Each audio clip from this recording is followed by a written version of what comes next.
नमस्कार, आप दुनिया की फटाफट बुलेटिन में आप सभी का स्वागत है और नजर डालेंगे आज की खास खबर पर। भारत में रह रहे अल्पसंख्यकों को लेकर US commission on international religious freedom की रिपोर्ट पर भारत के आपत्ति विदेश मंत्रालय के प्रवक्ता रणधीर जायसवाल ने कहा, यूएससीआईआरएफ की रिपोर्ट पक्षपातपूर्ण और राजनीति से प्रेरित। कहा, भारत में अलग अलग धर्मों के 140 करोड़ लोग रहते हैं। सुप्रीम हाईकोर्ट ने इलाहाबाद हाईकोर्ट की उस टिप्पणी पर रोक लगाई जिसमें कहा गया था कि प्राइवेट पार्ट छूना, पैजामा का नाड़ा खींचना बलात्कार के अपराध के दायरे में नहीं आता। शीर्ष अदालत ने कहा, टिप्पणियां पूरी तरह असंवेदनशील और अमानवीय दृष्टिकोण वाली है। केंद्र के साथ यूपी सरकार को नोटिस जारी कर मांगा जवाब।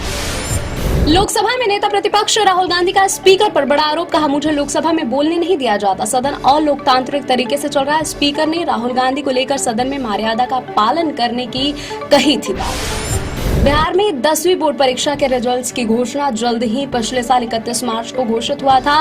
परीक्षा परिणाम 2024 में 82.91% रहा था। 10वीं का रिजल्ट 25 मार्च को जारी हुआ था। 12वीं बोर्ड का रिजल्ट।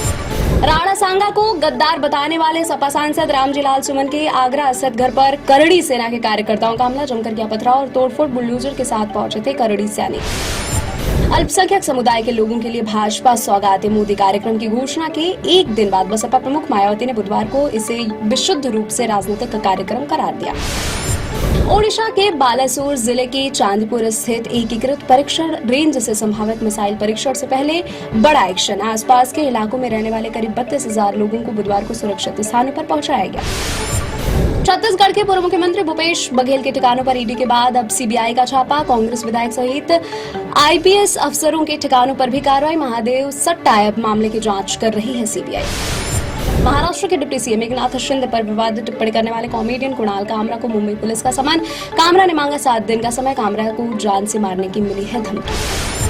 कॉमेडियन कुणाल कामरा का सुधा मूर्ति पर तंज। कहा, जो अमीर हो जाते हैं और मिडिल क्लास होने की एक्टिंग करते हैं उनमें से एक महान औरत है सुधा मूर्ति। वे सादगी की मूर्त है लेकिन वे इसका खूब प्रचार भी करती है। वित्त मंत्री निर्मला सीतारमण ने राज्यसभा में कहा, बैंक से लिया गया कर्ज जानबूझकर न चुकाने वालों के खिलाफ लगातार कार्रवाई की जा रही है। हम खामोश नहीं बैठे हैं। राजधानी रांची में झारखंड के पूर्व जिला परिषद सदस्य और भाजपा नेता अनिल महतो की कांके चौक पर गोली मारकर हत्या। जिस समय फायरिंग हुई थी, महतो एक चाय की दुकान पर खड़े थे। आरएसएस के भोपाल में हिंदुओं के पलायन वाले सर्वे पर सियासत। बोले भाजपा विधायक रामेश्वर शर्मा, हिंदुओं का पलायन चिंता का विषय। प्रशासन से ऐसे लोगों पर कार्रवाई की मांग। मुस्लिम पक्ष ने सर्वे को बताया गलत।